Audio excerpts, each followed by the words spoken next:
Hello, hello, and welcome to Brew from the Bothy number 15. My name is Fay, and I am a crochet and knitwear designer, and I'm coming to you from Cheshire, right in the middle of England, even though the accent is Scottish for now. We will be moving back to the homeland, but right now we live in England, where it is absolutely throwing it down. So apologies, you might hear the rain hitting the Bothy door. Not a lot I can do about that. Hopefully it won't come through into the microphone. I think the only way I can describe this weather is that it is filthy. It is absolutely filthy outside. If it looks like I've got a stain on me here, I don't. It's just water because I had to go out earlier and fix a drain pipe and I got a little bit wet. This might be a slightly longer podcast because I've got a lot of stuff that I want to update you on. And one of them is a new yarn that I've been working with that literally launched this week. I'm so excited for it. It's a British yarn from a British company, but it is available worldwide. And I discovered yesterday that there's a 20% discount code for it, which affects everybody worldwide. So I'll tell you about that. And also, I think we have a positive disruptor to the crafting scene coming. And I'm so excited about it. So I might take a little bit of extra time towards the end of the podcast to update you with that as well, because I think there's something really positive coming for our crafting community, and I'm really genuinely excited about it. I love a positive disruptor, and I think that that's what this is going to be. So let's start with what I am wearing. Now, full disclosure, this is my Knox top from Sari Nordland. I am a woman of a certain age. I am 48 and I am fully perimenopausal. And what that means for me is that if my HRT sequence isn't quite in line, it's not that I get a hot flush. What happens is that my skin just reacts and I literally want to claw my skin off. Like I could, like a wolf, my skin off. It's really deeply unpleasant. Now, up until I hit into perimenopause, I could wear anything. I could wear Icelandic yarn on my body. With nothing underneath. I could take the scratchiest, most rustic yarn and I could wear it happily with no effect. And as I go through the later stages of life, my body's becoming so much more sensitive. It's always been sensitive to other things, like I can't have piercings or anything, and my body just rejects them. But now it's getting to be fibre related as well, which is so upsetting because I've always championed the more rustic end of the fibre world. And about 2 hours after I'd finished podcasting, I went in for lunch and I realised I was reacting and I was getting welts on my back from this yarn. It is the Woolly Knits British 4-ply. It does feel quite rustic. It felt rustic in the skein. It felt rustic to use it, but like I say, it's not been a massive issue for me in the past, but it definitely was. So I thought, I've just made this thing, and if it's not going to be a summer top, I'm not going to discount it, so I need to find a different way of wearing it. And I spoke last time about wearing it with a shirt underneath just to be able to carry it into my winter wardrobe.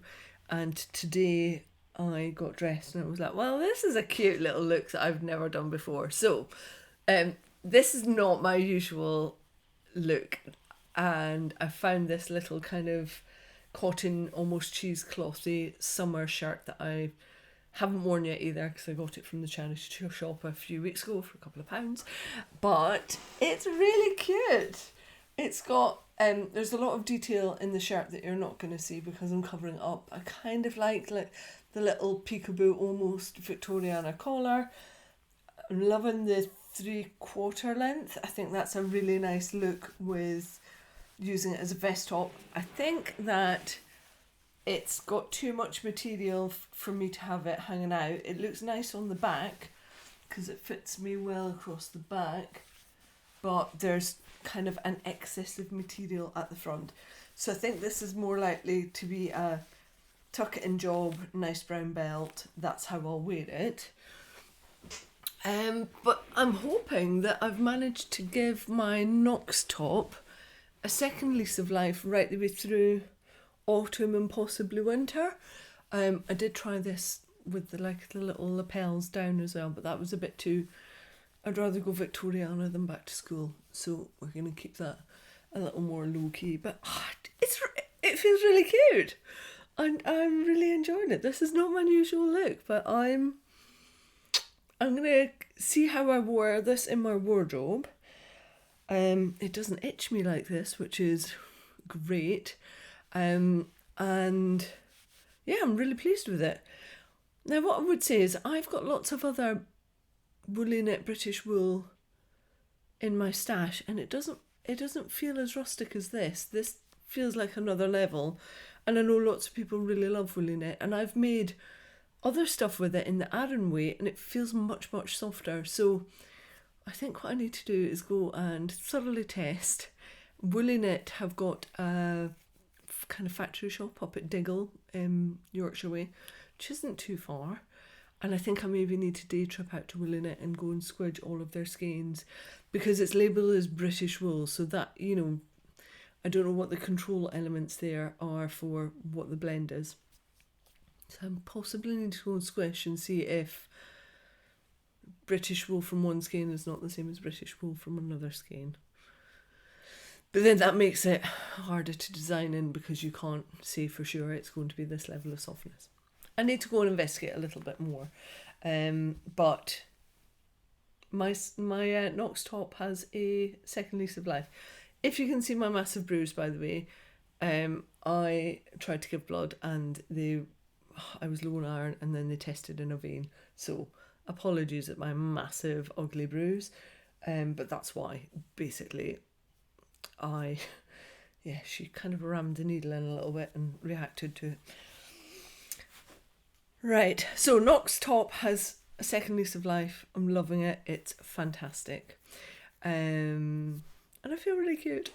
The other thing that I have got on, because it is so filthy outside, well, two things actually. One, let's just ignore the amount of hair that's on the bottom of my slippers. Does anybody else get that? I'm long haired and my hair gets everywhere. First of all are my office slippers, which are the comfiest things. I think these are made in Ireland. It says on them made in the EU. They're from a company called Land from the Sea, and they're literally a sole and then everything else is just fleece. They're so warm. Hold up, let me take a little sock off. So the other thing that I'm wearing are my DK weight socks that I made. I made these for hiking, and then I realised that hiking in DK weight socks is not the best for my princess feet, but these are unbelievably warm. This is probably the third time that I've worn them. Quite often in the house I don't wear slippers, I just pad about in my handmade socks, which is why they're probably like a bit manky on the sole, but the heel seems to be bearing up okay. These are so warm, and these were made in the West Yorkshire Spinners Revival wool, which I've got more of, and I'll show you when I get to my little acquisitions. But I would really recommend this. It's all recycled content. 80% of it is British wool and 20% of it is recycled nylon. So a great way of having kind of lowering impact on the resources that we're using, still having a British wool content. But it's really decent yarn. And this is the stuff that when they say recycled, it's not that it's been worn and then it's been recycled through the content. It's not actually truly recycled. What it is a bit of reuse. It's the stuff that comes out of the manufacturing end of the process, and then it gets put through, it's all kept together, and then it all gets put through as a batch for Wool Revival. I am a huge fan of this yarn, and you'll see why later on. I've got lots of it that has come in. So thoroughly recommend them as a pair of DK socks. They are super, super warm. They are not superwash. I tend to find that superwash merino socks don't keep my feet as warm as non-superwash. So if you get really cold extremities and you want some handmade socks, knit or crochet, then try going non-superwash, because I think it definitely brings another level of warmth to your feet. Let me show you. I've gotten off my hooks but it's from a little while ago, and I finally yesterday got to putting the pattern up. It's on Ravelry and Etsy, but I've also done it as a free pattern on my website. I'll pop all the links below. I'll take you to my website where it's free, and then you can also jump off to Ravelry or Etsy from there. But I really love these. These are called the Breton baskets. They were first in issue 175 of Inside Crochet, and the rights came back to me maybe about June time, and I finally got the pattern out. They're really cute little hanging baskets. You can use them for plants if you put a bit of plastic in there easily. I have actually sometimes got them hanging here, and I use them as a yarn bowl. They're really good for that. All sorts of things, whatever you need to hang up and hold, you could do them. I'm tempted to make one of these in a big chunky yarn and use it in my bathroom through there as a toilet roll holder. It would work for that as well. Really simple to do. They are waistcoat stitch, so if you're new to waistcoat stitch, I know I keep on whinging on about waistcoat stitch, but I love it. If you're new to waistcoat stitch and you want something that is useful and like low stakes to try out waistcoat stitch with, then maybe try this pattern out. The way that I've done it is that it comes in 3 different sizes. 1, 2, 3.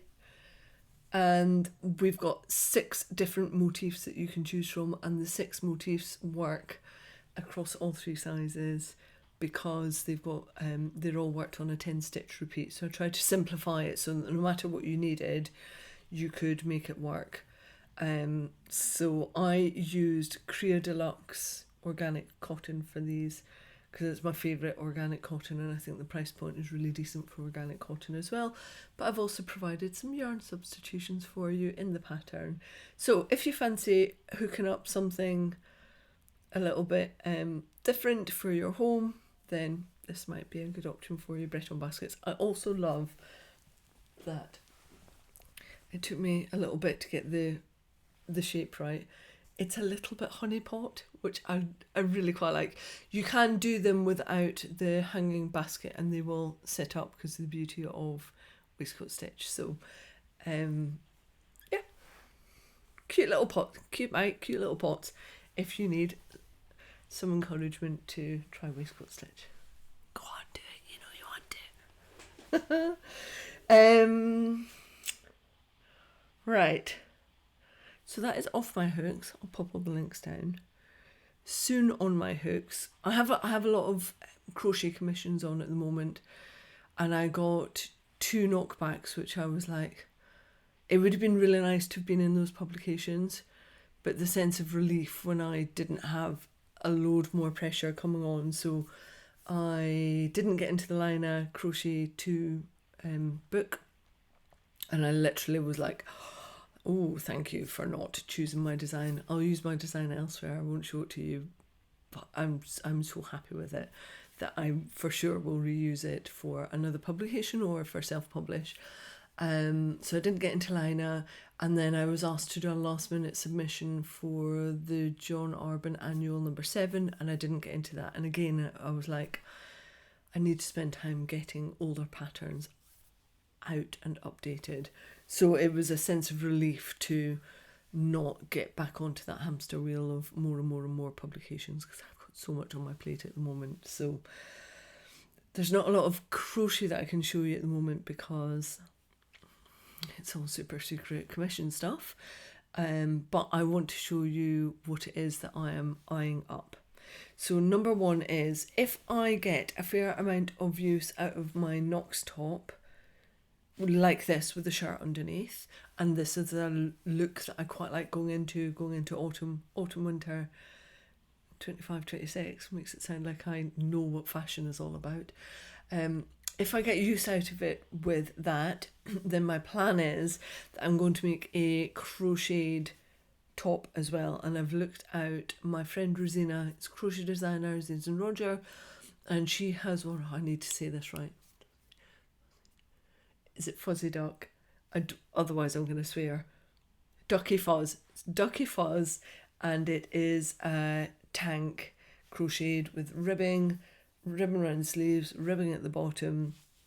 And if I get enough wear out of this, then I'll make Ducky Fuzz. Rosina, you're so naughty for calling it this because it's really hard to say it and not swear on a podcast. Yeah, Ducky Fuzz is what I'll make. I'll pop a picture up so you can have a look at it, and that you can do with a strand of mohair, or you can use a fluffy alpaca, and I quite like the idea of that. And the other thing that I want to make, I was reminded of this crochet designer. She's called Jeanette, and her company is Air Crochet.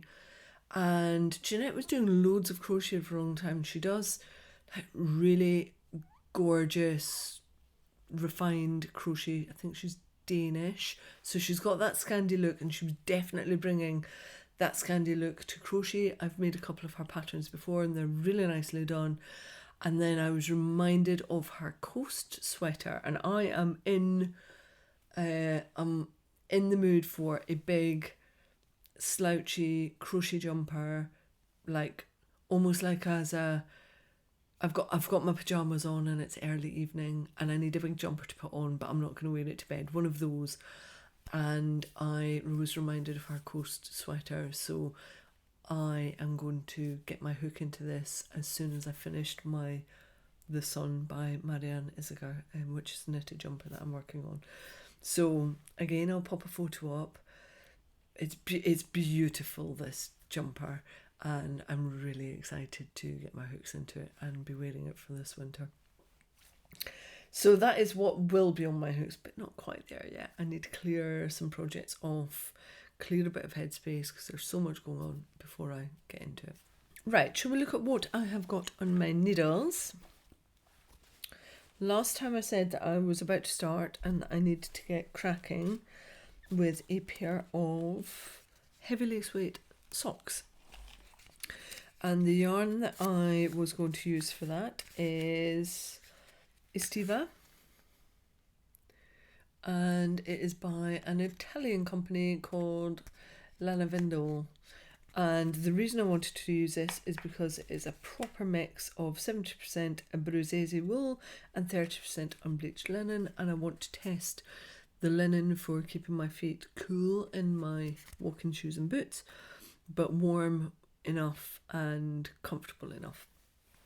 And so what I was doing was, this is not them, these are a pair of my manky old socks, but I wear these a lot. I like the height of these in my trainers, and this is a pair of cashmere socks I love and adore and have been very well worn, and so I'm kind of using these for the height sizing for my sock that I'm making.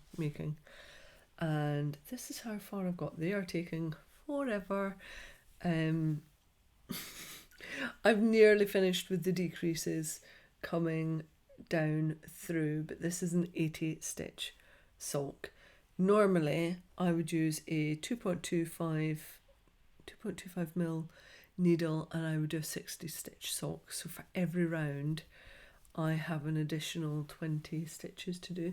And let me show you how teeny tiny those little stitches are. This is taking a while, but the fabric feels nice. Can you hear that? It doesn't, like, it feels sturdy but warm and soft enough. And I have got high hopes for this. So I really need to get motoring with them because we're just 3 weeks out. We're 3 weeks out from walking the next kind of 46 miles of the West Highland Way, and I really want to test these.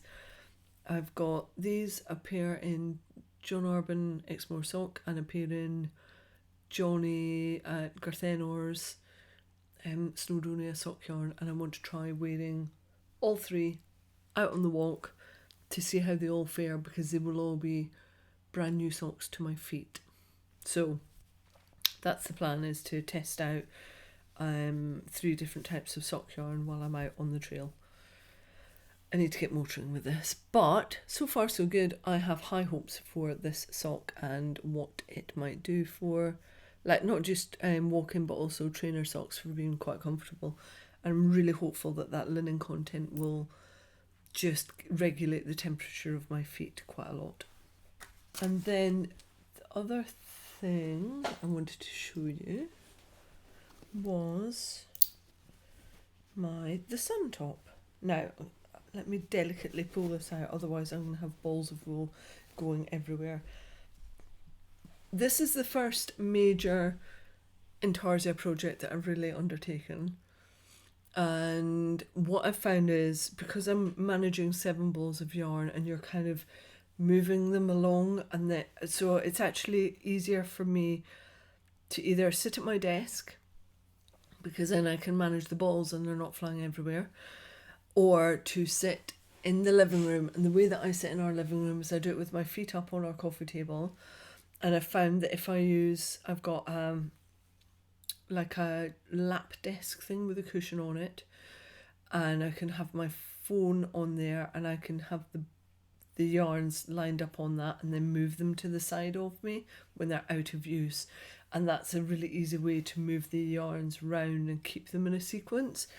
Still get tangled every now and then, but definitely the yarn management in an Intarsia project is a whole other level.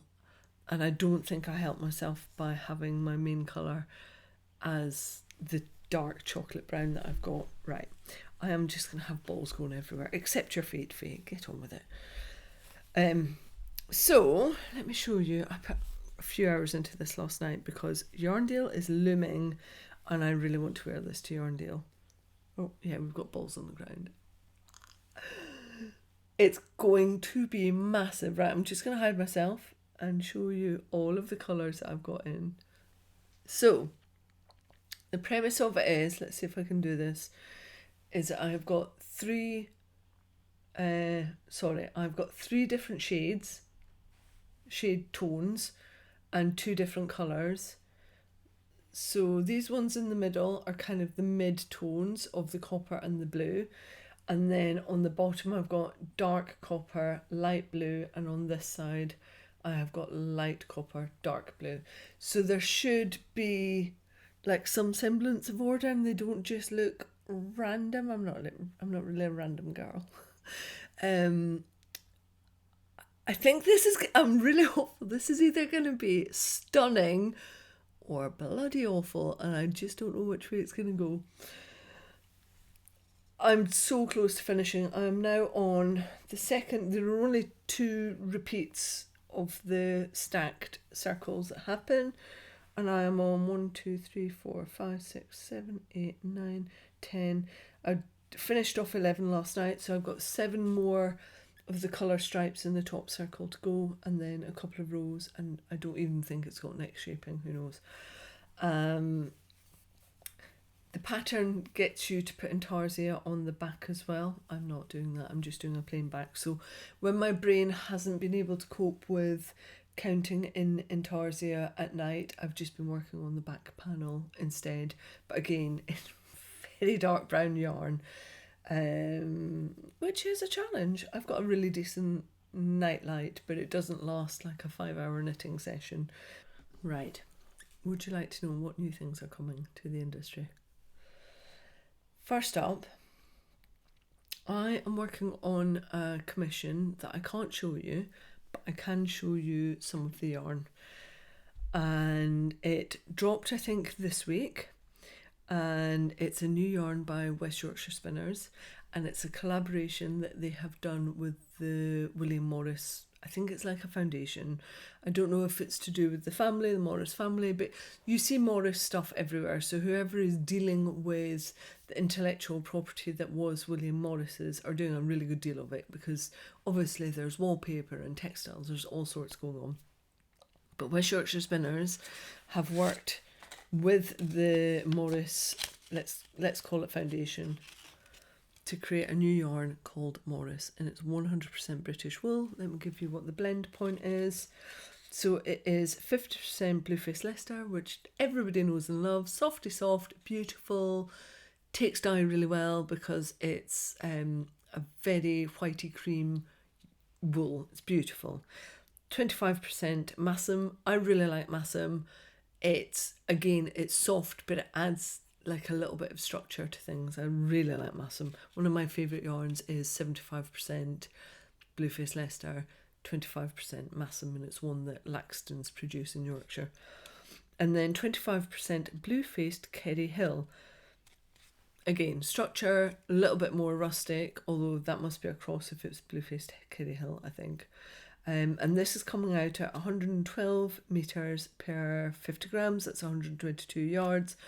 I believe the pricing point for this is about £6.50 for 50 grams. So for me, that would put it in the kind of lower end of the mid-budget range. And I'm going to pop the colour palette up here for you to have a look at, because it is very William Morris. Let me have a look at the yarn. It's got a really high twist on it.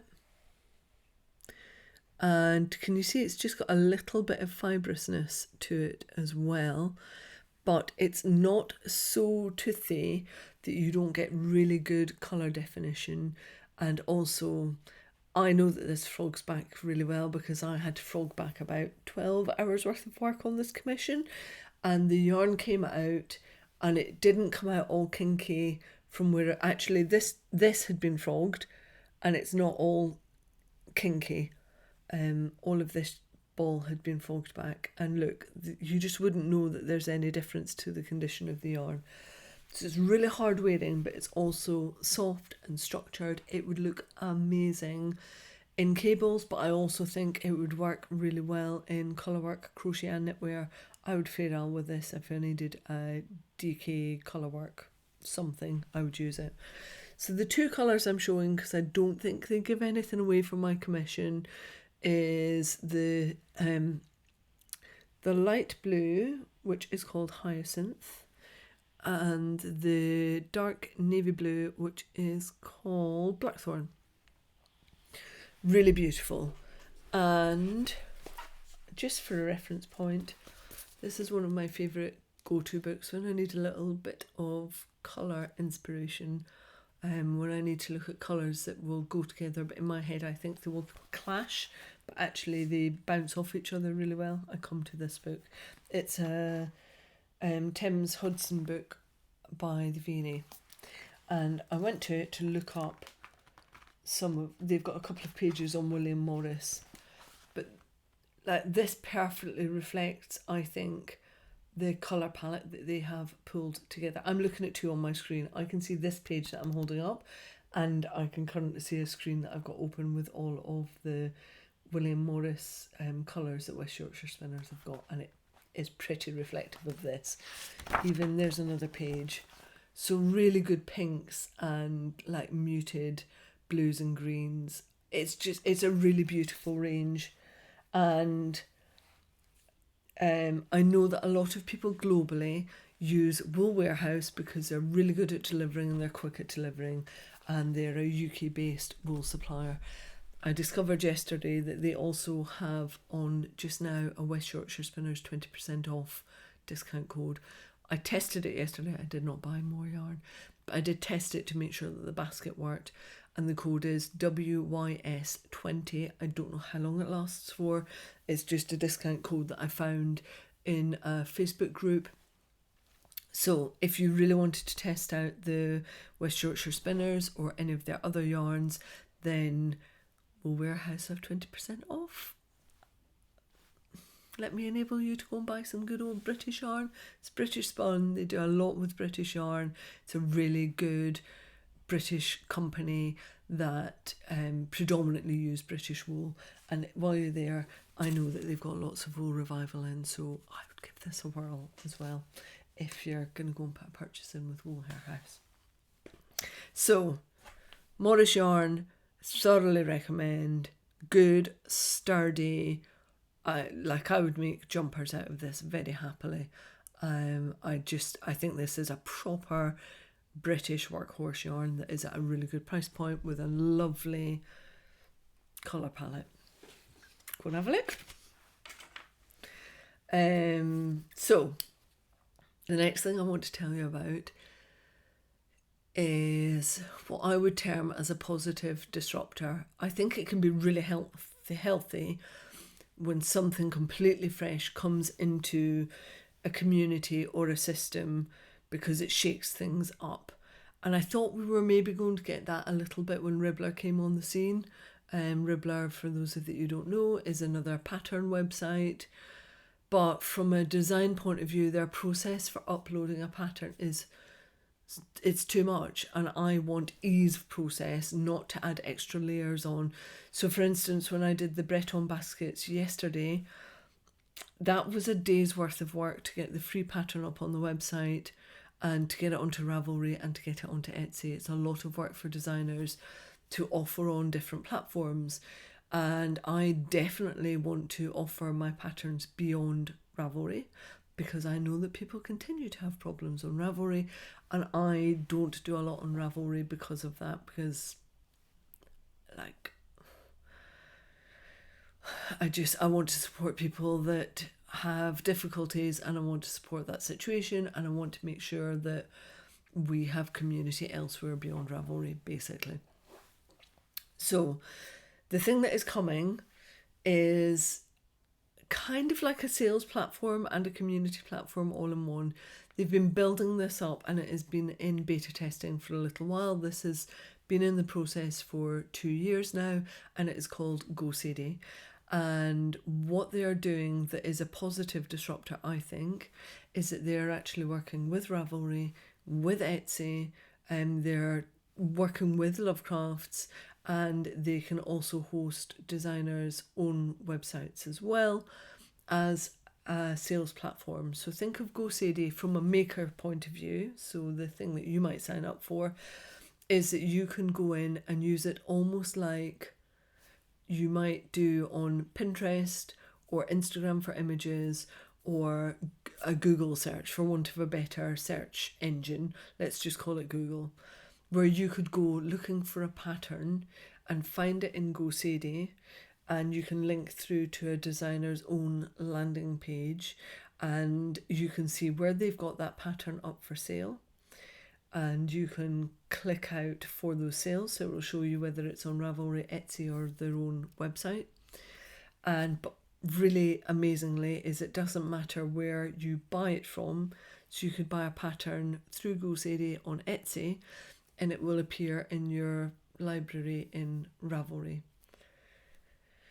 You can also upload information about your project and everybody can see it off Ravelry, which is a huge thing. I know that the people that can't use Ravelry really miss being able to use Ravelry as a search engine for new patterns and being up to date on what new is coming out. And the bit that I really miss the most, and I was lamenting this just the other week, is being able to upload my project notes so that other people can see how other makers have dealt with the pattern. I was even, until I learned about GoCD the other week, I was thinking about building up a section of my own website for each year so I could document all of my patterns and point you all over there to say, okay, if you want to know the modifications I made for my Knox top, here's a link out to that part of my website. And I don't have to, because GoCD are going to provide me with that bit. So sorry if I'm rambling, but there is so much that GoCD can do to allow makers to come together again, and I really feel like that is the piece that has been missing, that community piece where you can share and like things and like in a wholesome way that isn't just the drag of social media. And I think that's what GoCD is going to bring us. So from a maker's perspective, there are free accounts, and there are also accounts that give you like more levels, more things that you can do, which is $5 a month. But if you sign up, you also get, I think it's 3 months for free, because you would be a beta maker. And there are also already thousands of patterns up there on GoCD. People like Tamara from Moogly Blog has already got her stuff up there. All sorts of makers are already on there. Some of the big names that you would expect are already on there. Smaller designers, they're not kind of going with the hot right now approach of things. Like if you get in touch with them, you get in. So I'll provide the link for how you can sign up for a GoCD account as a maker. From a designer point of view, so if any other designers are watching this, they're still in beta for the design, but you can put your pattern up in one space and very quickly push it out to Ravelry or Etsy or onto your own website or however you deal with that. So rather than having, like I did yesterday, having to upload to 3 different spaces, you can basically do it from within GoCD, and it filters it out to Ravelry and Etsy. So you're doing a lot less work. So less work on the admin side of things, more time designing, which is always what I want. I don't want to be doing admin. I want to be having my hook in wool and my needles in wool, and I am like, if I could have had a dream of all of the things I wanted as a designer and a maker that made sense, that would make my life better, Michelle at GoCity is delivering on it. I am so excited. If this is not the next big thing for a crafting community, I will eat my hat. I've got many of them actually, and they're all wool, so it'd be quite a tough eat. But I genuinely believe this is going to be massive. They are going to launch like properly at Vogue Knitting Live, which I think is in October. It's soon. So they're going out big on this. It's a venture capital based project, so it's been properly financially backed, but not by like asset stripping venture capitalists, as far as I can see, actually, from like decent people that want to bring something new to the community. So I'll provide the links. Go and have a look. They've got YouTube as well. I haven't even scratched the surface of the things that GoCD will be able to do, but I love the idea that I can make a thing. I can tell the designer that I love it. I can tell the wool brand that I love it. There will also be the link to local yarn shops, so not forgetting the bricks and mortar element. And I will still be able to sell patterns as a designer through local yarn shops. It promises so much, and I feel like they're going to deliver on it, and it's a positive disruptor, and I'm really excited for it. I have a meeting with Jennifer, who is their techie person, on Monday, so I can learn how to upload my designs into GoCity. So hopefully I will have had a play with that before I come back on in 2 weeks' time, but also there's quite a lot going on, so it might be a month before I give you another update on how that went with GoCity and having my stuff on there. But if you fancy it, at the very least, go and get a maker's account for free and see what you think of it. It looks beautiful. It looks useful. They also have, it's not an app, but there is a mobile version of it, but it is not an app. So it requires internet to be worked, but if you've got internet and you're out and about in the field and you need the details of your patterns, you will have that. And I've seen it as a mobile shot, and it works, and it's not clunky, and it's really nice and user-friendly, unlike some other platforms. Okay, last bit is a little bit of incoming yarn.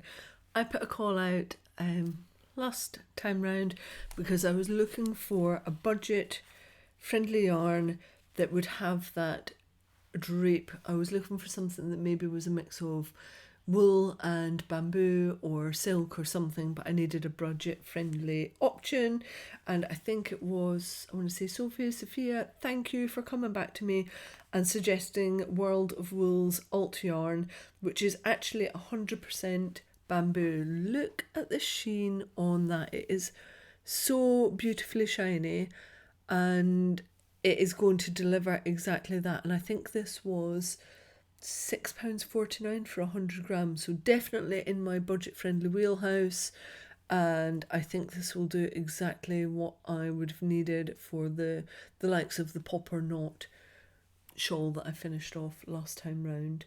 It's got a decent twist on it, which is what I'm always looking for crochet in particular, because hooks will easily splice through anything that is lower twist. You can have the same issue with knitting, but I find that it's worse with crochet, and that might be specifically down to the hooks that I use. But if I'm looking for a substitute yarn, the twist is one of the things that I'm always looking for. So thank you for that yarn suggestion. At some point I will get my hook into this, but 100% bamboo, like you can feel the drape in the actual donut itself, and you can see that shine. So a really good alternative, and I'm pretty sure that World of Wool deliver worldwide as well, but also I think they might also be on Wool Warehouse. Wool Warehouse just do a lot of British yarn companies, and like I say, they definitely deliver worldwide and really quickly. I know people in Australia that have put orders in and 5 days later got their order from Wool Warehouse, so they're very quick at turnaround, actually much quicker than Wool Warehouse are. I had to chase that order with them, and then it finally came. The other one that I got, just to test it and see, because I'm also looking for yarns that are available maybe more widely in Europe, is Adriafil Primosol. And I got this one because the blend is quite nice. It's 46% cotton, 25% alpaca, 19% modal, and 10% wool. And again, because that's got the alpaca content, that's going to bring a bit of drape, but actually the cotton is kind of bringing it as well. It's maybe not showing as much on screen how much drape this will bring, but I can tell because of the feel of it. And again, really nice high twist on that. So, and that's coming in at 205 meters for 50 grams. So right in that sweet spot for what I would say is a very standard 4-ply. And the alt yarn from Wool Warehouse is 350 meters per 100 grams, so a slightly heavier 4-ply, but if you look at the thinness of that, I suspect it's going to go quite far, because you could get away with a bigger hook size for an open lacier effect with it. So 2 4-ply options on the budget end that feel very premium, Adriafil Primosol and alt yarn by World of Wool. I'll pop links below. This one I got from Emily Folds, from Lele at Emily Folds, which is a yarn shop in Yorkshire, Lancashire. She might tell me off if I say Yorkshire. I'm sure she's Lancashire. But this is, I know Adriafil is widely available on the continent. And then the other thing that I bought, because Lele had a really good deal on Wool Revival, this usually retails for about £5.50 a ball, and I think Lele was selling it for £3.75. So I bought a jumper quantity of Wool Revival, because I think this is what I might make my coast sweater out of. I think I got 600 grams of this to allow for the bulkiness of Jeanette at Air Crochet's pattern, and I'm so excited about this colourway. It is called, I think it's Bark. It is. Colourway is Bark, so it's a rusty brown, right in my wheelhouse, and it's Wool Revival. It's the same yarn that I've done my socks in, so I know it's hard wearing, because it's 80% wool, 20% recycled nylon, and I know it's warm, and it will just be a really nice winter jumper for me. So, and again, really high twist, so I know that that is going to hook up beautifully and give me lovely stitch definition. So there's that. I think that is everything. Sorry that this has been a slightly longer podcast, but I was really excited to tell you about the new West Yorkshire Spinners yarn and Go Sadie. Please go and have a look at Go Sadie. And also I'm going to test something, because I never ask you to do this, but if you got this far, please hit the like button. Everything about the algorithm says that hitting the like button doesn't really have an impact, but I think it does. So if you don't normally, please just hit the like button, and let's test the algorithm and whether it does anything. And if you haven't already and you want to, then maybe subscribe to my channel and you'll get notifications when I upload a new one of these, and when I upload tutorials and other content. Right, I'm off. I have a podcast to edit down and put captions onto before 1 o'clock. Lovely to spend time with you. Hope you enjoyed it, and I will see you in 2 weeks' time. I am waving.